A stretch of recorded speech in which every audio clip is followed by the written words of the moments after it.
Salut Internet, mon nom c'est Aline Rodriguez et je suis étudiante en deuxième année de master de journalisme à l'Université libre de Bruxelles.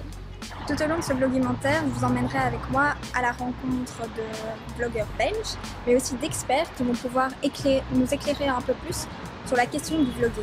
Alors, vlogumentaire, vlogueur, vlogging, ce sont des termes qui ne sont pas vraiment très familiers. Donc ce qu'on va faire dans un premier temps, c'est définir ce que c'est un vlog. Et pour ça, on va aller à la bibliothèque de l'université. C'est parti!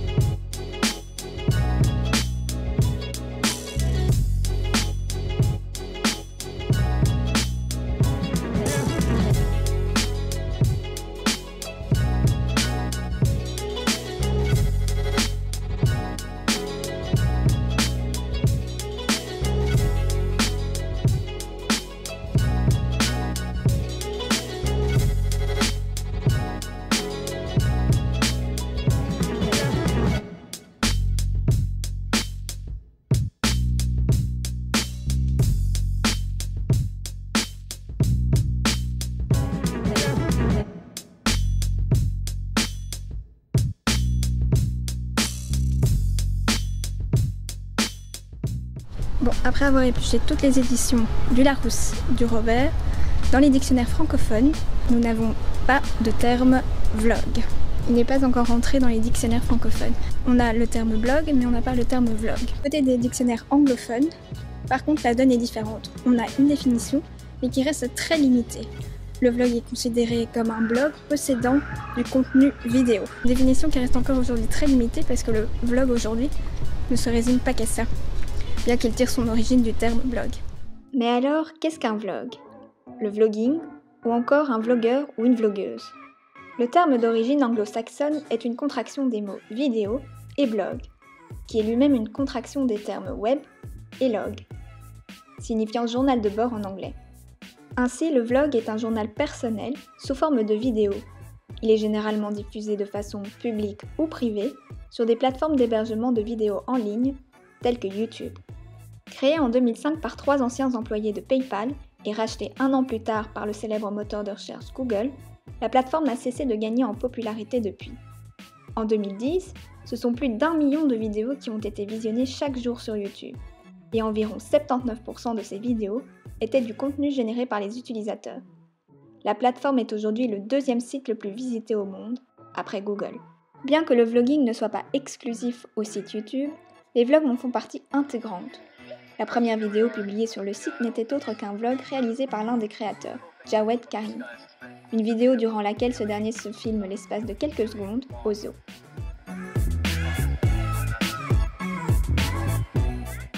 Aujourd'hui, ils sont nombreux à s'être fait connaître via YouTube. La plateforme étant gratuite et facile à utiliser, elle offre à tout un chacun la possibilité de produire et de diffuser du contenu à échelle mondiale. Ces vidéastes amateurs, devenus de véritables célébrités, sont suivis par plusieurs millions de personnes et sont aussi surnommés YouTubeurs.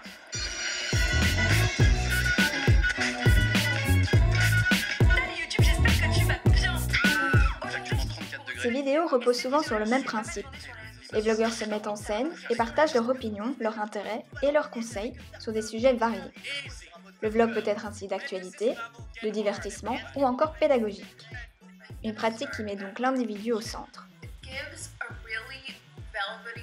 Et chez nous, qu'en est-il du vlogging? Un simple exercice suffit à démontrer le silence médiatique sur le phénomène.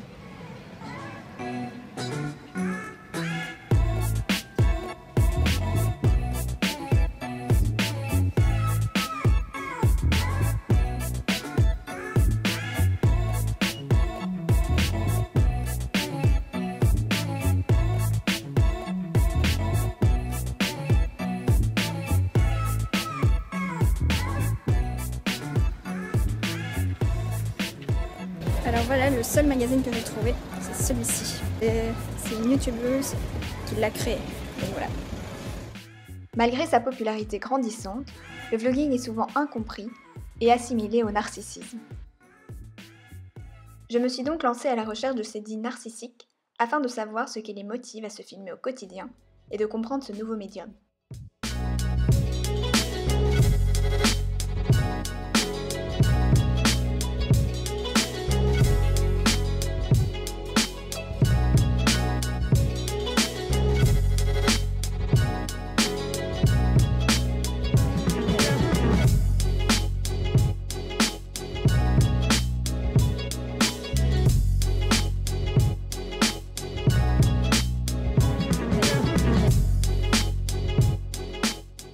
Premier stop, Liège, où je rencontre Odalis Brimouille, alias Odalis et Artifice.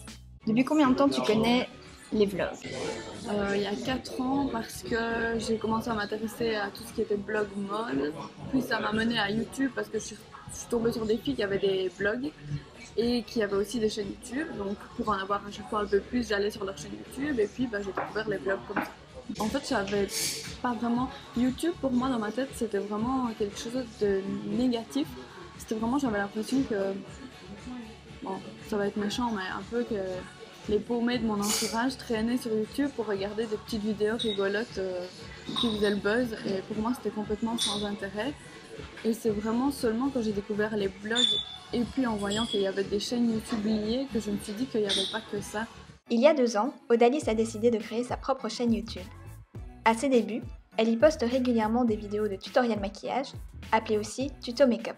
En fait j'en avais vraiment envie depuis que j'ai découvert vraiment les vidéos et les chaînes vraiment bien ciblées avec les filles qui faisaient un peu ce qu'elles voulaient entre guillemets comme thème, comme sujet, qui étaient chez elles, et, qui pouvaient filmer tranquillement, ça m'a donné vraiment envie. Je me suis dit moi aussi j'ai envie de faire ça, mais le problème c'est que j'avais vraiment pas du tout confiance en moi. Je vais essayer de venir mettre finement au ras des cils supérieurs, mais je vais l'estomper un peu après, donc c'est pas grave si c'est pas nickel. Non, en fait, la vérité, c'est que je suis tombée sur un livre un peu psycho qui s'appelle Comme par magie. Et ça parlait vraiment du fait que c'est pas grave de pas être au top tout le temps, de pas être la meilleure. Il faut juste aller se parler de sa créativité et faire ce qu'on a envie de faire, sans viser toujours la perfection. Et en fait, ça parlait aussi beaucoup des peurs, etc. Le fait d'avoir peur d'oser faire des trucs parce que justement le regard des autres. Et c'est vraiment ce livre-là qui m'a donné le déclic. Je me suis dit, après tout, c'est vrai, ça va pas me tuer. Si même il y a quelqu'un qui met un commentaire méchant sur YouTube, on s'en fout. Et en plus, j'arrête quand je veux, quoi. Si j'ai envie de commencer, voilà. Si ça me plaît, je continue. Si ça me plaît pas, j'arrête. Et ça va toucher absolument personne. Donc, c'est là que j'ai commencé à économiser pour m'acheter ma caméra. Et c'est là que vraiment c'est devenu concret et que je me suis dit que j'allais faire ça. Pas vous, mais quand on doit enlever ses chaussures et se retrouver en chaussettes dans une cabine dégueulasse, c'est dégueulasse. Il est 20h09, on vient de rentrer. On a fait quelques petits achats qui se trouvent ici. Donc ce que je vais faire, c'est que je vais aller me démaquiller, me mettre en pyjama. Et qu'est-ce qui t'a poussé à passer le cap et à vlogger aussi ton quotidien? Ça justement c'est parce que je me suis mise à regarder beaucoup plus de vidéos et de découvrir beaucoup plus de youtubeuses, etc. Et je me suis rendu compte que même les youtubeuses vraiment beauté, justement, qui font des tutoriels dans leur salle de bain et tout, leur chaîne est beaucoup plus vaste que ça. Donc ça va être un jour un tutoriel beauté et un jour on la suit dans une journée type, quoi. Et donc forcément elle prend sa caméra avec elle va se balader et elle vlog. Le truc c'est que moi à la base j'hésitais parce que je me dis j'ai envie de voir ça parce qu'elle est connue, parce que je suis déjà attachée entre guillemets à son personnage et que ma curiosité fait que j'ai envie d'en savoir plus sur sa vie et de la suivre au quotidien. Et je me suis dit moi est-ce qu'en tant que personne qui n'est pas encore très connue sur YouTube et peut-être que les gens s'en foutent un peu de ma journée type, quoi. Est-ce que ça va marcher? Est-ce que ça va être intéressant? C'est vrai que quand je sors une vidéo, je me dis quand même que c'est bien si ça intéresse les autres parce que à la base c'est quand même le but. Mais c'est surtout filmer moi ce qui me plaît, si je suis contente de ma journée, après pouvoir faire mon montage et mes petits... Enfin voilà, c'est avant tout pour moi, mais c'est vrai que si ça peut plaire aux gens, c'est quand même bien. Car oui, le succès d'une chaîne YouTube repose sur son nombre d'abonnés, de téléspectateurs, aussi appelés viewers, et le nombre de vues. Une audience bien souvent anonyme et qui se fait encore rare en Belgique. Alors Anne-Sophie, comment t'es tombée sur les vlogs? Alors je me rappelle plus très bien justement, je pense que j'ai dû voir ça via Facebook ou peut-être en fait un blog, c'est possible, je me rappelle vraiment plus mais je pense qu'il y a des blogueuses qui écrivaient des articles avec des photos qui ont ensuite créé leur compte YouTube et donc elles ont dû mettre un lien et j'ai dû tomber dessus et puis voilà, de fil en aiguille j'en ai regardé d'autres et je crois que c'est comme ça que c'est venu. Et en fait je crois que j'ai commencé à regarder des vlogs et des vidéos YouTube en général durant le blocus. Et en fait durant le blocus c'est dans ces moments-là où on est un peu seul, on étudie, on s'est un peu cafard, on a envie de, je sais pas, de voir quelque chose qui nous fait oublier un peu le quotidien et un peu la lassitude du blocus. Et donc je pense que j'ai regardé comme ça des filles qui faisaient leurs courses, donc c'était, je sais pas, je trouve que c'était des vidéos qui étaient simples, mais qui permettaient d'oublier un peu le quotidien, et en général, on voyait que le positif. Et donc je pense que ça permet un petit peu de sortir de notre quotidien un peu triste du blocus, et puis une fois que le blocus est fini, bah, on continue à regarder les vidéos. Et donc voilà, je crois que c'est comme ça que c'est venu. Une espèce de mousse. Alors Alex a pris de la pâte à pizza parce qu'il a envie d'essayer de faire des pizzas lui-même. Comment est-ce que tu peux expliquer le fait que les gens aiment bien regarder le quotidien des autres? C'est les gens que je suis régulièrement, j'ai l'impression, parfois mon copain il se moque de moi parce que je regarde des vidéos et je réponds à la fille en fait. J'ai l'impression que c'est un peu mes amis, enfin je suis pas complètement folle, je sais bien qu'elles me connaissent pas et que je les connais pas vraiment et que voilà. Mais je sais pas, ça crée quand même une espèce de lien. C'est vraiment le fait qu'on nous parle. Je pense qu'on l'explique pas, mais c'est le fait on nous parle en fait, ça nous aide et ça nous permet un peu de... C'est pas un article qu'on lit qui s'adresse à n'importe qui et là on te parle à toi, donc c'est ça qui fait que ça fonctionne. Oh, and earlier on this morning I went to the dentist and they had to like shave in between my teeth and made them like gappy at the bottom. It's actually really gross, so I don't really want to show you, but... C'est un peu comme retrouver, entre guillemets, un ami. On est toujours content de voir ce qui se passe. Enfin voilà, moi il y a une youtubeuse que je suis beaucoup qui vient d'acheter une maison et qui fait beaucoup de vlogs pour le moment sur le fait qu'elle est en train de repeindre et d'aménager chez elle. Et je trouve ça super chouette, ça me fait plaisir pour elle qu'elle ait trouvé une maison. En plus maintenant je vais être dans la même situation, donc c'est vrai que maintenant que j'ai acheté ma maison et que je vais être dans la même situation, ça me fait penser à elle. Et j'ai eu justement des contacts dans les commentaires en lui disant bah écoute, je suis dans la même situation que toi, c'est marrant, je pensais pas que ça allait se passer maintenant. Et du coup, bah, ça crée quand même une espèce de lien. Créer du lien. Le vlog rapprocherait-il plus qu'il ne sépare les individus? Je décide de me rendre à Louvain-la-Neuve afin d'y rencontrer Jean-Yves Vaillé, professeur de psychologie à l'UCL et pédopsychiatre. Ça devient un peu le problème de tout ce qui se fait par communication médiatisée. Ce sont des vrais liens sociaux que vous pouvez tisser, par exemple avec certains followers, mais ce sont quand même des liens sociaux assez pauvres. Vous gardez le contrôle via l'écrit, via l'anonymat, vous gardez quand même la maîtrise sur le lien social que vous proposez. Hein, si votre follower ne vous plaît pas, je suppose que vous pouvez le supprimer ou le faire partir de vos contacts. Bon. Donc voilà, c'est du lien social assez superficiel et sans trop de risque. Le vlogueur garde ainsi une certaine emprise sur ce qu'il livre à sa communauté, qui le suit chaque jour. Les vlogueurs seraient-ils vraiment détachés de leur public? C'est impossible, enfin je veux dire à partir du moment où tu deviens connu et tout et que tu as des milliers d'abonnés, etc. C'est impossible de rencontrer tout le monde et de parler avec tout le monde et voilà, donc c'est vrai que la vidéo ça permet de satisfaire tout le monde entre guillemets. Tu mets la vidéo et t'as pas besoin de rencontrer chaque personne individuellement, ils sont tous contents. Mais il y a de plus en plus de meet-up, etc. Et ça je trouve que c'est bien, justement, ça montre que c'est pas juste être enfermé dans une pièce avec sa caméra ou bien montrer sa vie, c'est vraiment, ils sont contents de rencontrer leurs abonnés. Et moi sincèrement, si ça pouvait m'arriver un jour, s'il y avait plein de gens qui me suivaient et que j'avais la chance de les rencontrer vraiment en vrai, bah, je trouve que ce serait super cool. Pourquoi je suis tout le temps stressée pour les meet-ups? Je devrais pas parce que théoriquement le monde me connaisse là.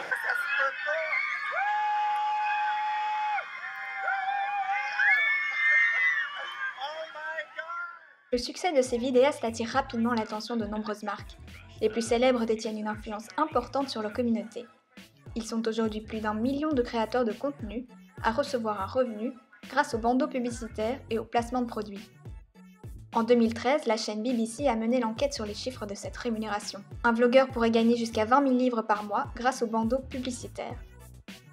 4 000 livres pour la mention d'un produit, 4 000 par post Instagram ou Twitter mentionnant un produit, et 10 000 livres par apparition. Pour certains, leur gain ne s'arrête pas là.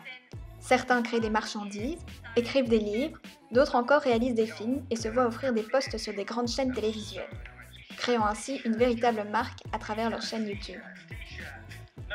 Retour à Bruxelles, où je donne rendez-vous à Timothy. Du haut de ses 25 ans, il est mannequin, influenceur Instagram et depuis peu, vlogueur. Qu'est-ce qui t'a poussé à te lancer toi aussi dans le vlogging ? ça s'est passé récemment parce qu'on m'a beaucoup demandé d'avoir ma chaîne YouTube, etc. Mais je savais pas vraiment ce que je pouvais apporter parce qu'il y a tellement de gens sur la sphère YouTube qui font un super travail et qui ont tellement apporté. C'était tellement pas une passion à la base que je voulais pas juste être là pour être là. Donc moi j'ai pris mon temps, etc. Et puis c'était en vacances, fin février, dans les montagnes. Je prenais tellement de photos. Et alors j'ai pris mon téléphone, tout ça, je dis bon les gars, j'ai tellement de choses à vous montrer.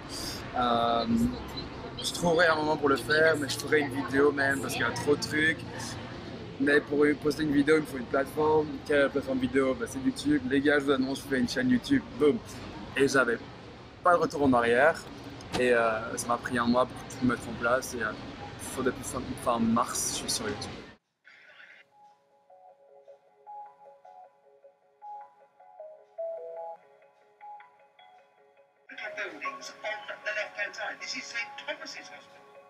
Ce qui est intéressant pour l'instant, c'est que je vis du mannequinat, je vis d'Instagram en tant qu'influenceur.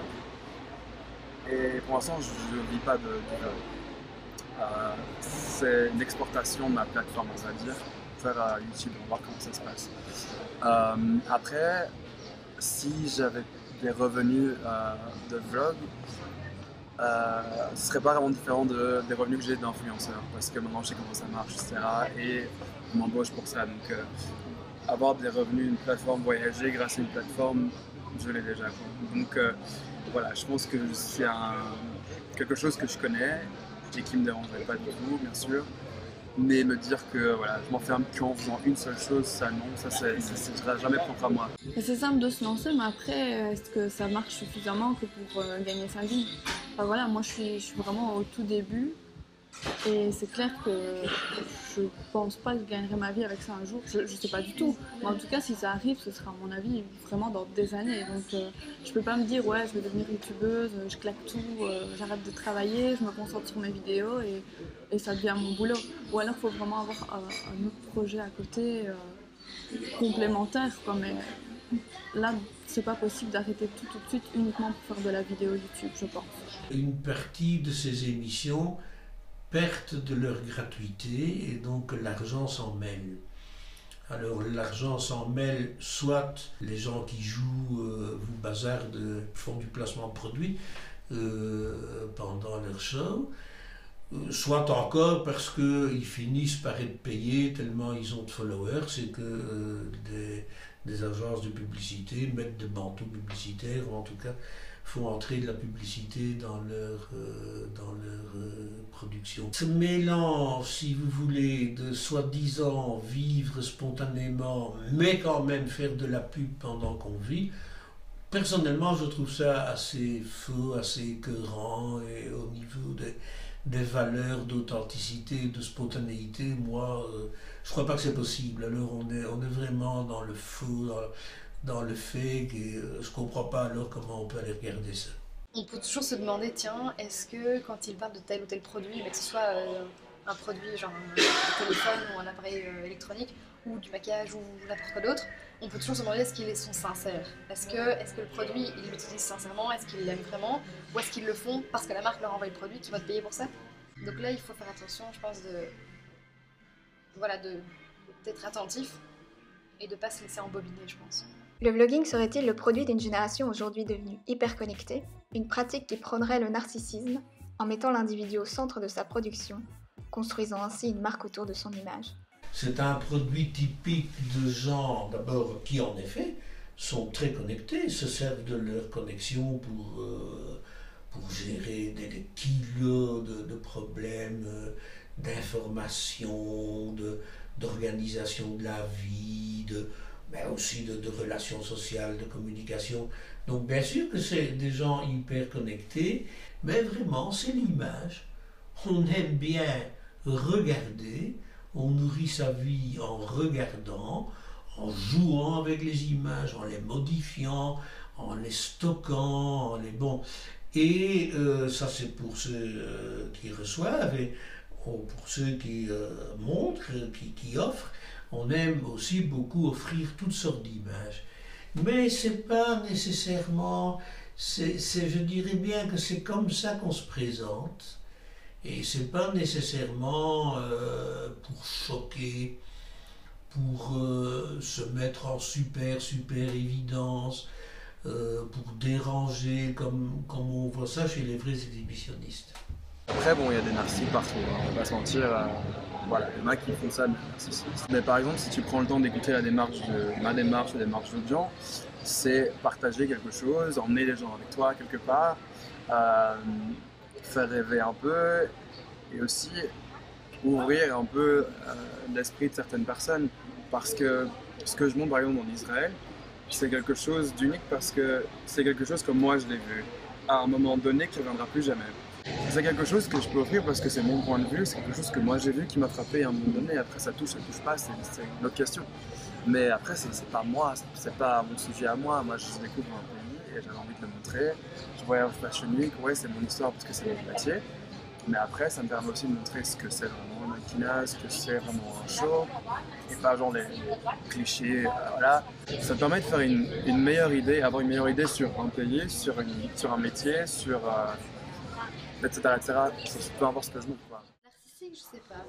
Matérialiste, peut-être. Hyper connecté, c'est clair. Mais ça, c'est inévitable. De toute façon, ça, c'est pas parce qu'il y a des vlogs que...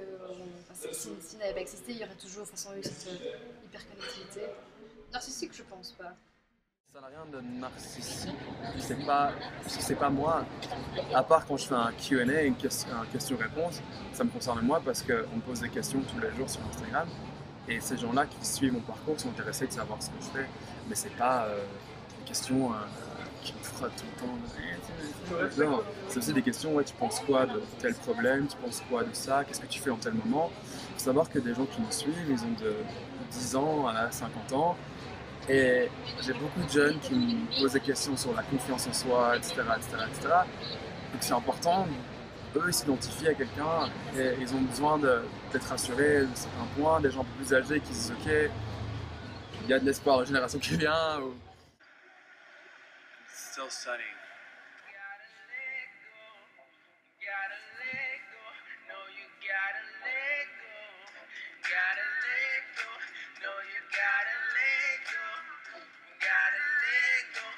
On est vraiment dans une époque où je crois l'image est devenue une référence, un instrument pour montrer, pour intéresser, pour partager. L'image est devenue un instrument tout à fait tyrannique. Ça a aussi à voir avec, je ne vais pas employer le mot excessif de vide existentiel, mais nous sommes dans une société où il n'est pas si facile que ça de trouver vraiment de l'importance. Aujourd'hui, l'individu moyen se tourne plus facilement vers l'écran de son smartphone, qui lui permet de se connecter avec le monde.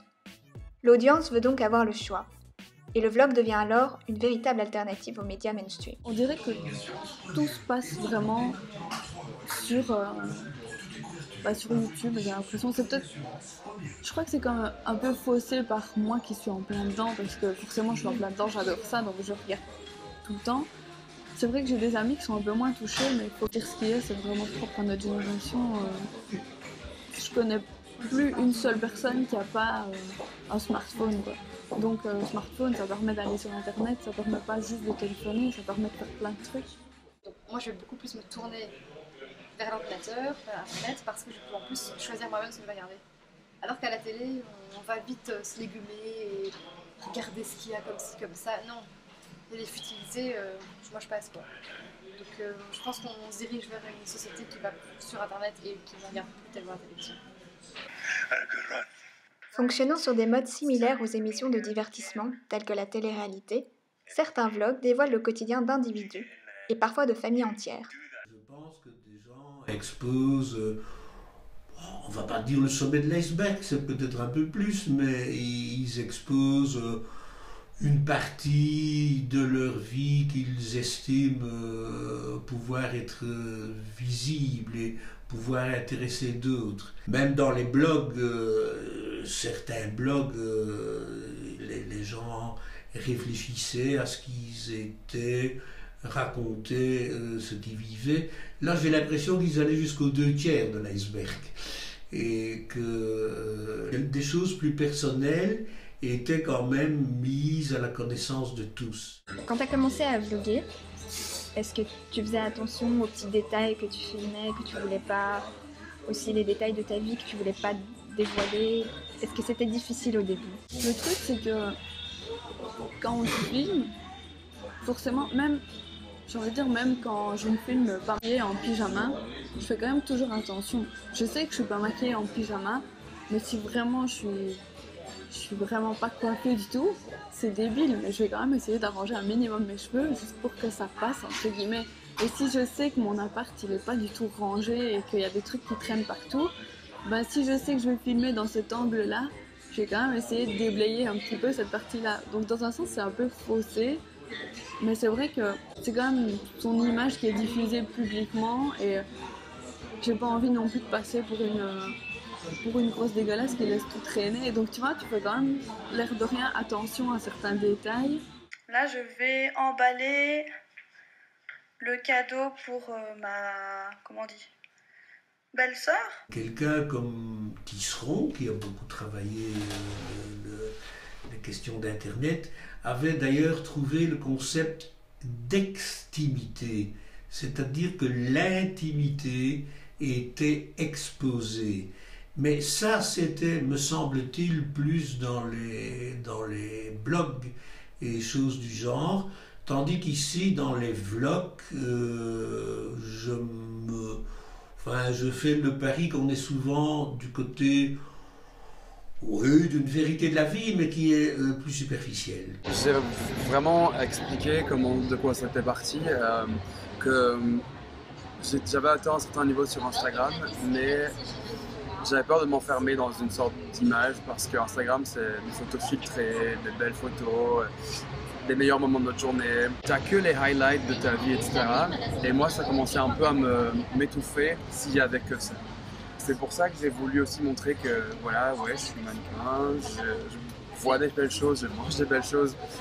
Mais ma journée, c'est pas que ça, c'est aussi, je me réveille, j'ai une tête comme tout le monde, un peu enflée, voilà. Et j'ai envie que les gens voient ça parce que comme ça, ils se perdent pas dans ce monde bien façonné. Et pour moi, la vidéo, c'est plus authentique, tu peux voir plus d'expressions, plus de mimiques, c'est plus attachant parce que c'est plus réel, plus vrai.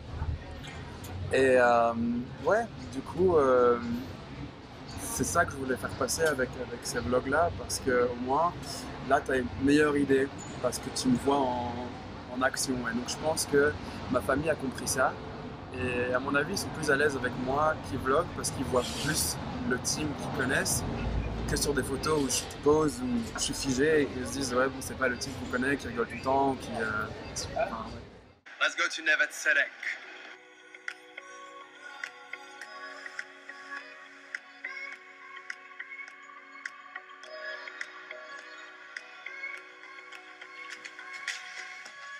Après mon vlog, ma chaîne de YouTube pour l'instant, je vais garder ça comme ça, c'est pas non plus je me réveille, je vais me brosser les dents. Il y a aussi, moi je trace une petite barrière, je respecte un peu tout le monde et il y en a qui font vraiment ça, qui adorent ça, qui se filment de 6h du matin à 23h et qui adorent partager chaque instant. Moi je suis pas comme ça, j'ai aussi ma vie privée, mon intimité, etc. Ça va rester comme ça, sinon je pense qu'on perd un peu la tête. Que ces youtubeurs sont vraiment, ils prennent beaucoup de précautions, ils font vraiment attention à ne pas filmer devant leur maison pour qu'on sache où ils habitent, ils font attention quand ils reçoivent une boîte ou une livraison, de cacher l'adresse, de pas montrer des choses trop personnelles afin de ne pas être poursuivi par des paparazzis ou des fans.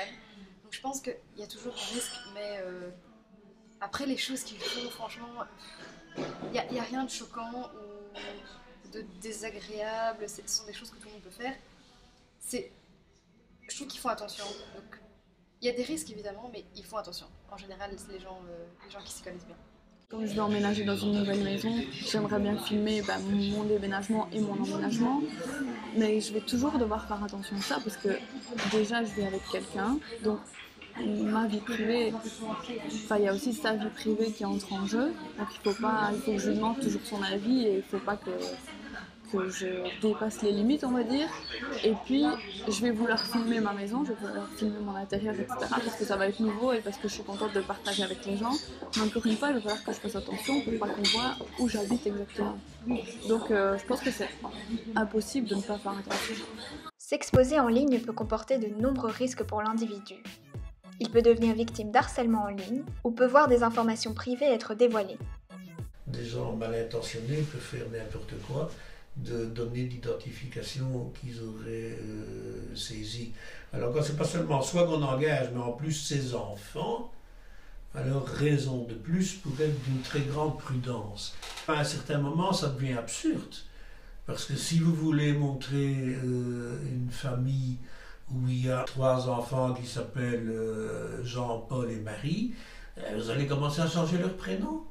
Vous allez commencer à changer leur année de naissance ou la vraie école où ils vont pour qu'on ne les identifie pas. Moi, je trouve que ça devient compliqué. Vous êtes censé présenter la spontanéité de votre famille, mais pour des raisons de confidentialité, il faudrait changer ces paramètres-là, et donc les gens jouent un rôle, et ça devient du gros pipeau.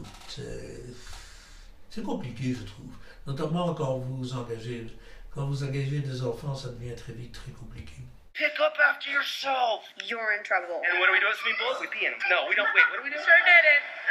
Clean up after yourself and don't pee in the pool. Il peut y avoir une gentille mise en valeur de soi et de la famille. Ça peut, au point de vue sentiment de valeur et au sentiment d'importance, et au point de vue liens sociaux, bien sûr, ça peut être sympathique. S'il est bien maîtrisé, s'il reste un hobby sans trop se prendre la tête et sans trop le pourrir par des considérations financières ou narcissiques, ça peut être tout à fait sympa. Entre faire un bon petit vlog ou regarder une série de troisième zone à la TV, vive le bon petit vlog. Des risques certes, mais qui n'effraient cependant pas cette jeune génération, qui est aujourd'hui fascinée par ces nouveaux modes de communication. Je décide d'aller à la rencontre de Luna, une adolescente adepte des vlogs et qui souhaite également se lancer dans l'aventure. Salut. Depuis combien de temps tu connais les vlogs? Depuis 3 ans environ. Et comment t'es tombée dessus en fait? Je sais pas du tout, je me souviens plus. J'ai juste, je sais pas, j'étais sur internet et en une fois il y avait des vidéos qui commençaient à passer sur YouTube. Enfin, je regardais d'abord des vidéos de musique, des chanteuses, par exemple Selena Gomez et tout ça. Puis après, à côté, il y a toujours des suggestions et c'est là que je voyais des vlogs, des youtubeurs, tout ça. Et donc j'ai commencé à cliquer, tout ça. Puis j'ai découvert les youtubeuses beauté et tout ça. J'avais vu que tu avais un peu commencé à toucher au vlogging avec tes amis, il me semble. Vous avez publié des vidéos sur YouTube de vos voyages, par exemple. Ouais.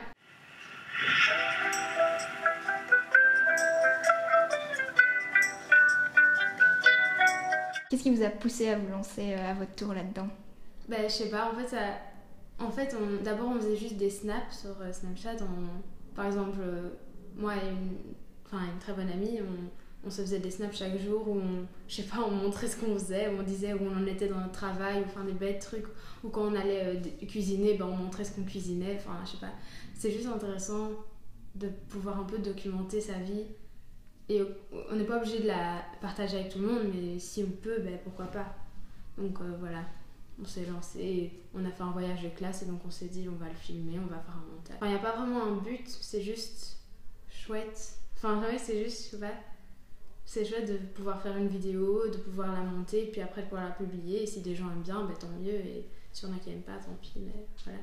Et justement, le fait d'être public sur une plateforme qui est quand même mondiale, quoi. Est-ce que ça fait peur de se lancer là-dedans comme ça? Moi, j'ai juste créé une chaîne, mais j'ai pas encore fait de vidéo. Enfin, j'ai encore publié aucune vidéo, donc je sais pas trop ce que ça fait. Mais comme on n'a pas encore tellement que ma pote elle a pas encore tellement d'abonnés que ça, je pense que ça lui fait un peu rien de publier une vidéo juste maintenant, vu que il y a les gens qu'elle connaît qui la regardent, donc par exemple les gens de notre classe et ses amis et sa famille, Mais il n'y a pas encore tellement de gens d'autres pays qui regardent sa vidéo, donc je pense pas que ça fait maintenant très peur, mais imaginons, elle grandit et qu'il y a plein de gens qui commencent à la suivre et tout ça, je pense que là, elle pourrait être étonnée. Enfin, ouais, je pense qu'à ce moment-là, ça pourrait peut-être un peu... Genre, on pourrait peut-être prendre conscience et dire, wow, enfin, il y a tout le monde qui peut voir cette vidéo, quoi. Est-ce que tu as été tentée à un moment de commencer toi aussi à vlogger? Jamais, ça m'a jamais donné envie. Ah oui, et pourquoi? Parce que, en fait, déjà, ça peut paraître puéril ou débile comme truc, mais ça prend du temps. Enfin, moi, je me rends compte que leurs vidéos, toute la journée, elles se filment, puis après, elles doivent monter ces vidéos. Il y a tout un travail derrière tout ça, et ça prend beaucoup de temps. Et franchement, moi, j'ai pas envie de prendre le temps de faire ça, parce que déjà, j'ai pas, ma vie à moi n'est vraiment pas exceptionnelle, et j'ai pas envie. Le but, c'est de commencer par les choses un peu anodines pour après être connue, etc. Et j'ai pas envie de passer par toutes ces étapes-là. Je préfère bien plus regarder ces vidéos, quitte à les analyser ou les expliquer ou essayer de comprendre leur fonctionnement plutôt que d'en faire, en fait. Voilà, c'est simplement personnel. Si je me lance, je pense que je vais le faire pendant longtemps jusqu'à ce que ça devienne ennuyant. Je pense que il y aura un moment dans ma vie où j'y penserai même plus et où ça deviendrait pas trop un amusement, vu que c'est quelque chose qu'on aime faire quand on est jeune, quand on a quelque chose à vivre, parce que quand notre vie devient un peu une routine, c'est un peu tous les jours la même chose et c'est plus aussi intéressant, alors que là on est jeune, je veux dire on n'a pas une vie un peu intéressante, mais quand on est adulte elle est beaucoup moins agitée, elle est beaucoup moins différente. Quand on est adulte, t'as des enfants, t'as une routine à suivre, tu vas au boulot, tu rentres, ça devient un peu la même chose, donc je pense qu'à ce moment-là, t'arrêtes parce que t'as plus trop quelque chose à montrer d'intéressant, donc voilà. Mais je pense que si là je commence, ça pourrait aller... je pourrais le faire pendant longtemps, quoi. Le vlogging est donc un médium simple d'utilisation qui permet à tout utilisateur de toucher une audience vaste et de créer une interaction avec celle-ci. Une pratique au potentiel communicationnel unique. Alors pourquoi ce silence de la part des médias? Pour y répondre, je suis partie à la rencontre de Muriel Hanot, secrétaire générale du CDJ, Centre de déontologie journalistique. Je pense que le fait que ça existe plus sur l'extérieur, il faut aussi distinguer des univers médiatiques qui sont très différents. En Belgique, déjà il y a 2 paysages médiatiques, un francophone et un néerlandophone. On peut compter aussi un troisième avec le germanophone, mais disons qu'il y a 2 gros marchés médiatiques. Donc les marchés sont petits. Quand un média traditionnel doit déployer de nouvelles techniques, il peut se lancer dans des aventures et prendre des risques. Ces risques-là, ça peut coûter cher pour un média. Et dans un petit marché, prendre des risques qui ne soient pas difficiles par après à éponger si ça ne fonctionne pas, c'est difficile. Donc généralement, le paysage médiatique belge est un paysage où plutôt attentiste. On va regarder ce qui se passe ailleurs et on va s'ajuster après. Donc il y a déjà un retard à l'allumage à ce niveau-là. De nombreuses chaînes anglophones d'information ont souhaité surfer sur la vague du succès du vlogging, faisant ainsi du vlog d'information comme Vox Media ou encore Fusion. Ces nouveaux contenus peuvent être aussi de l'information. Ce sont des manières de faire qui viennent titiller, mais qui en même temps sont réabsorbées par les médias traditionnels, parce qu'ils y voient un intérêt, parce qu'ils y voient un avantage, parce qu'ils y voient une concurrence aussi, et donc voilà. Mais ça n'empêche pas que ça continue d'exister, que ça a son fonctionnement. Ce qui va faire la différence dans l'univers de masse, l'univers où circulent en masse ces informations, c'est qu'un média traditionnel qui réutilise ces pratiques, lui, il sait toucher son public. Il bénéficie d'un effet de marque, il bénéficie d'un effet de qualité, d'un effet de reconnaissance par le public qui va lui permettre de toucher le public beaucoup plus rapidement. Les médias de demain prendront-ils la forme du vlog? Le journaliste sera-t-il totalement au centre de sa production, utilisant son image pour se créer une marque? En fait, chaque média devient ce que l'usager en fait. C'est faire à la fois comme, mais en même temps, c'est le faire différemment avec ce que l'outil permet. Et en l'occurrence, ça donne un nouveau mode de communication où l'image de soi est exposée, mais en même temps, effectivement, avec cette dimension d'interactivité, de recherche de l'autre, de se reconnaître, de se retrouver dans l'autre. Mais c'est typiquement quelque chose qui appartient à l'univers des nouveaux nouveaux médias. Enfin, on dit nouveaux médias, mais on va les médias digitaux. Moi, je me dis peut-être que on reste dans le côté trop futile, parce que de temps en temps, quand il se passe quelque chose de grave comme quelque chose de grave, on va dire l'élection de Trump, ou qu'il y a des protestations qui sont assez impressionnantes, ou quand il y a des attentats, il y a de temps en temps des vlogueurs qui se sont dit maintenant je vais un peu donner mon opinion à ce sujet-là. Et je trouve que ça, on n'en a pas assez. Donc on tombe facilement dans le futile. Donc, ouais, faire mes courses, nettoyer chez moi, faire à manger, bon, c'est sympa, mais on a vite fait le tour. Là maintenant, je pense qu'on va rentrer dans un nouveau système où on va parler de choses moins futiles et qui intéressent en fait toute la population. Et je pense que ces gens vont aussi donner leur avis et vont donc influencer des sociétés. Donc, moi, je pense qu'on peut aller de l'avant, mais il ne faut pas qu'on stagne, quoi. Je pense que c'est ça. Tout au long de mes rencontres, j'ai découvert ce qui animait ces individus qui n'hésitent pas à se dévoiler sur la toile. Partager. Voilà la fonction première du vlogging. Bien que la pratique mette en valeur un certain individualisme, elle semble offrir aux vlogueurs une ouverture sur le monde. Mais je ne peux m'empêcher de leur demander une dernière question qui m'intrigue. Est-ce que selon eux, le vlogging va persister ? Ça c'est une bonne question, tiens, je me demande. Ça fait déjà quand même un petit temps et ça prend de plus en plus d'ampleur, mais est-ce que les gens vont pas se lasser ? Moi je m'en lasse pas, mais j'ai besoin de... C'est vrai que je remarque que j'ai besoin de connaître de nouvelles personnes. J'essaie de toujours trouver des nouveaux profils, quoi. J'aime bien les mecs comme les filles, mais j'aime bien essayer de trouver des personnes avec des caractères différents et des modes de vie différents. Donc est-ce qu'à un moment donné je vais pas me dire oui bon j'ai fait le tour, qu'est-ce qu'il y a de nouveau ? Non, il n'y a rien de nouveau. Je sais pas. Non, pas sous cette forme-là. Justement, ce qu'on pourrait appeler l'ère numérique nous montre que quand même beaucoup de choses sont volatiles. J'aimerais bien. Je sais absolument pas. Justement, je me pose souvent la question, je sais pas du tout. Parce que quand je réfléchis à pourquoi ça ne durerait pas, j'ai pas de réponse. Mais en même temps, tout me semble tellement temporaire dans le monde dans lequel on vit, avec toutes les évolutions technologiques, etc. Je me dis, c'est pas possible que ça reste. Je sais pas du tout combien. Je pense que là, c'est parti pour longtemps, quoi. Parce que c'est aussi quelque chose, enfin, c'est peut-être bête, hein, mais par exemple, pour les historiens, enfin, de plus tard, ils pourront voir comment nous on vivait. Et... Enfin, je sais pas si... J'aurais trop aimé alors avoir des vlogs des gens, par exemple, des années 60 qui auraient filmé leur vie, parce que enfin, j'aime trop les trucs rétro, vintage, tout ça. Donc, ouais, je sais pas, moi je pense que ça va durer longtemps. Ouais, à mon avis, parce que les technologies ne s'arrêtent pas. Nos téléphones ont tous des meilleures caméras de plus en plus. Mon téléphone, c'est ouf. On dirait les réflexes à l'époque, quelques années, c'était une meilleure qualité que les réflexes il y a quelques années. Donc tout est fait pour qu'on vive tous dans l'instant, dans le moment, qu'on capture tous nos réalités différentes. Donc tout est fait pour ça. Je pense qu'on passe dans une génération comme ça en tout cas. Ça va pas s'arrêter de se trouver à mon avis. À moins que ça saoule les gens quoi, mais à mon avis ça va durer. Parce que les gens ont besoin de rêver de toute façon.